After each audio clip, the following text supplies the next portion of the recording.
the Waste Management obviously is not particularly just famous for who wins. Sometimes that can be overshadowed by a lot of the other actions that go on at Waste Management, including the 16th hole, the par 3, at the stadium course, where it is literally a stadium built round the par Literally 3. a stadium, isn't it? Is it like 40 or 1,000, or is that too many? That seems too many. I feel like I saw 20,000, but don't quote me on that because that could also be wrong. Tens of thousands of spectators rammed in around this par 3, 360 degrees. It is an unbelievable spectacle. Like, you see it, and I love the clips when you come off the back of it, and imagine building that around something like the 12th at the Masters, or building that around the 17th at Sawgrass, or whatever it may be. It is an unbelievable scene setting. It's had massive moments there. Back in 1997, Tiger had his only professional hole-in-one there. It's mad how at the time, when you look at that video, it looks rammed, but you compare that to now, and it looks like it's like a ghost town, doesn't it? And what's really mad about that, it looks really downhill on that clip, where I think it's pretty flat, actually. It's not long hole. I think probably the furthest back, or something. Yeah, the furthest back they can play is probably like 150 odd, 160 maybe. Yeah. I've played it. When the grandstands were up, I played it about five or 6 years ago, and the grandstands were up. I can't quite remember what I did. I don't believe I hit the green, but there was literally a few builders knocking in a few bloody bits and bobs, and I was nervous even just then, because it was just the amphitheatre. It was like, you never play golf in a setting that's like that. So imagine filling that with 20,000, let's call it, fans, spectators, TV cameras, celebrities, drinking, which we'll come on to. The atmosphere must be unlike anything else ever. The closest thing I would say is at the first at the Golf National. Oh yeah, but even so, that was just the tee, wasn't it? I think the unique thing with the par 3 is no matter where you are, something that's a short one, you can see everything. The other closest, and this is very not even that close, but what was that hole at St George's that had where Jigger Thompson had a hole-in-one and we stood sat in it? Yeah, that was a bit like a mini stadium. 14th or something. But that was more like traditional grandstands. I think what's so unique with this is how it literally wraps round. So you walk into it and you're like it's an amphitheatre. You walk in via a tunnel. You come in from the 15th, which is a phenomenal par 5. It almost gets really overshadowed because you almost never see any footage on there. It's a really good par 5 where it's like an island green, and you risk and reward and everything. But it kind of gets overshadowed because the par 3 is coming up, and then 17, 18 are phenomenal holes as well. But you walk through this kind of tunnel, and it must just hit you. The atmosphere, the sounds, the smells of alcohol. Like crazy. Now, I did see a stat, and I'm annoyed that I didn't take a screenshot of it now, about the hole-in-ones that have happened there. Let me just see if I can pull this up quickly. Not loads, no. It's going to annoy me now. I should have taken a screenshot over the weekend. I saw a stat. It was something along the lines of, it's at least been 20 plus years since a hole-in-one has taken place on the final round. All right. I know that for sure. There's been a few hole-in-ones as they go along, but this weekend there was 2 hole-in-ones. Ryder, I can't remember his first name. I want to say Samuel. It is, I think. Oh, it is Sam Ryder, yeah. So Sam Ryder on the 3rd round, the Saturday, which again, the atmosphere must be absolutely incredible, makes a hole-in-one. Yeah. Which was incredible. A cool one, wasn't it? It was. Pitched right at the flag, spun in, dropped in. And then on Sunday, I'm going to really get his name wrong again here now, Ortiz. He seemed to almost have loads of top spin to go in. I think the greens got really, really, really hard because he was only hitting 9. That's what I mean. It bounced and rolled in. He also got a hole-in-one. Carlos Ortiz. Then he went on to Eagle 17. I saw that. That's amazing. It's the first of the year, back-to-back Eagles, apparently. Unbelievable. Played 2 holes in 3 shots. But then the carnage, pure carnage, took place after both said hole-in-ones. Now, again, picture the scene, amphitheatre, loads of drinks going on. You're there watching, waiting for something magical to happen. Yes. And something did magical happen. Yes. Celebrations were strong. Yeah. Is a probably good description of it. So you might have seen it over social media this weekend. As soon as both players got the hole-in-ones, obviously the crowd went absolutely berserk, jumping, screaming, shouting, but then decided to do something that sometimes happens at sporting events where beer was thrown, bottles were thrown onto the golf course. Marshals were ducking out the way. TV cameras were trying to dodge kind of these missiles. Players were trying to do everything they could not to get hit. Massive cleanups after, ironically, at the Waste Management Phoenix Open. Yeah. And I'm guessing then for the next hour and a half, the bar was completely full of people wanting to restock the drinks. Replenish. Huge delays in play from actually picking up the bottles. Not sure if there was damage on the golf course. Not sure if there was excess kind of waste, water, beer on the golf course. But it was scenes that I've never seen on the golf course before, ever. No. Ever. But you mentioned, actually, you saw a clip from 1997 when Tiger did it. So basically, I didn't watch much of the golf, but I kind of watched the clips, and I was on social media, so I feel like I saw enough to get a real kind of understanding of it. And it didn't quite sit right with me, but I'm going to try and explain my point. And I'm always conscious with the podcast that we record the podcast, so it's a full-length audio podcast, obviously, and it's a full-length video podcast as well. But equally, we do kind of smaller, bite-sized chunks that people can watch on YouTube who may not normally tune into the podcast, who might watch your videos occasionally and see this random one pop up and they'll click and watch it. And it might be 8 minutes long or 10 minutes long. I sometimes feel with those, because people don't know who I am often, they'll just jump on whatever you say and not kind of give it context. So I was really thinking about it this weekend. I was thinking, how can I explain it in its simplest form that people might disagree with me, that's fine, but can't take what I say incorrectly. So I was watching the golf, said online, I watched the hole-in-ones, obviously, and I saw the celebrations, and I saw the almost euphoria between the players, the people that were there, and it looked like people were having an amazing time. So that I am fully behind. But I did a tweet that hopefully kind of sums it up, in my opinion anyway. I said, I like how it's different. I like how it's fun, exciting and noisy. I love the stadium setup. I just hate the unnecessary throwing of drinks. I've never understood it and never will. Now, that last bit isn't just about this event in golf. For me personally, and everyone has different opinions and different whatever, I never understand it when you see people at events. And England did it in the Euros, and they did so well. People in big crowds just launching beer everywhere. You get it at rock concerts, people throwing beer. For me personally, I'm never in an environment where that is something I want to do or feel like it's excitable or something that it gets me going, throwing a beer. Yeah. I kind of get it if you're holding the drink and you jump up and naturally some of that comes out. But literally getting that's what all these people said. Well, yeah, getting that and then launching it down to the green. For me, I just don't get. Now, what I am behind, firstly, I'm massively behind golf having different events and different kind of ways, different ways of the crowd enjoying themselves. I absolutely love the way it's literally a stadium. It's so different, it's so unique. And I imagine the players, it's 1 week of the year, absolutely love it. I imagine they do anyway. I bet they get more nervous, but I bet they absolutely love it. I bet the people that go have an absolute great time and thoroughly enjoy it. So in that side of it, I am absolutely well behind it. It makes golf look cooler. And I said to you before off the podcast, growing up, golf was my sport and it still is my sport. And I'll hold my hands up. I found it quite difficult sometimes telling people I played golf because I was scared of what they would perceive it as and how they would perceive me. It's boring. It's an old man's sport. You should play football. You should play rugby.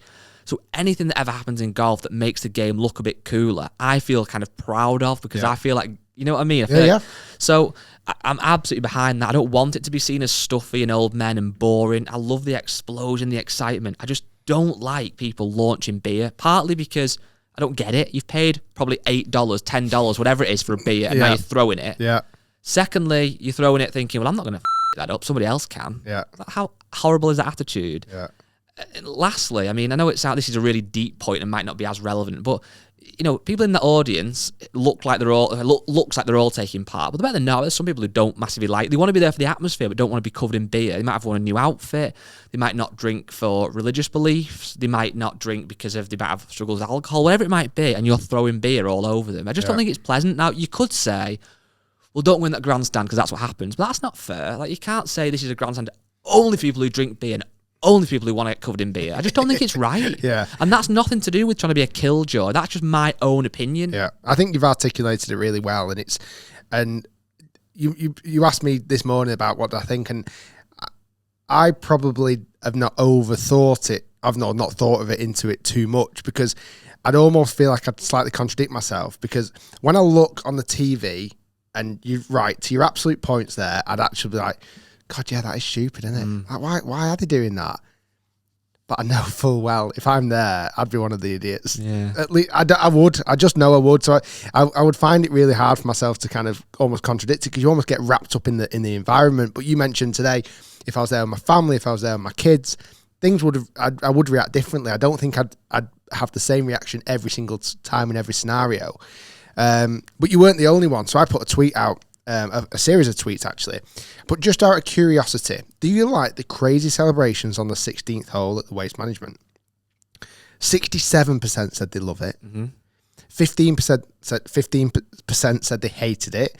18% said they don't care, and that was like 5,500 votes. But what's interesting, I know it was only going to go on some more detailed questions, but what's interesting with that is people might perceive crazy celebrations as shouting, because don't forget, in golf we don't get much of that, so people might be behind the more kind of shouting, the more celebrating, rather than being very quiet, please. Which other people might be seeing that more as the beer.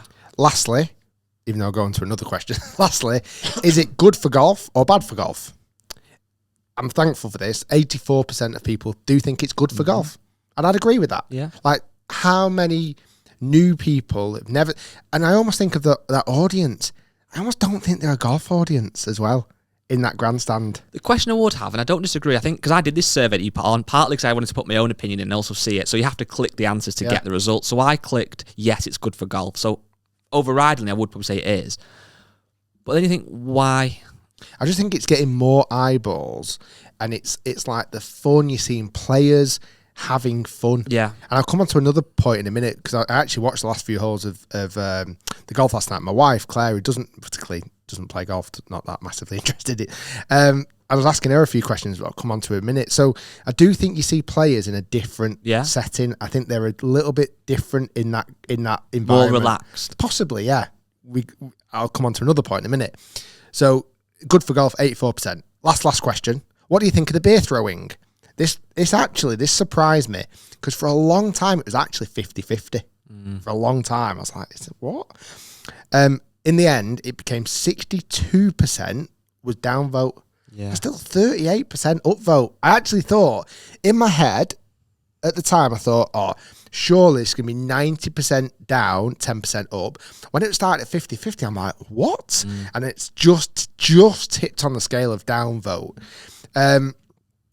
So there was, again, I think it's probably hard. I think for that very, very first time when Sam Ryder did it, people probably just lost their minds and didn't think they were going to do it, and it just happened. It was spontaneous. I'm not saying it's right or wrong. It was spontaneous. It was Saturday afternoon. Everyone's probably absolutely pie-faced or whatever. Pie-faced?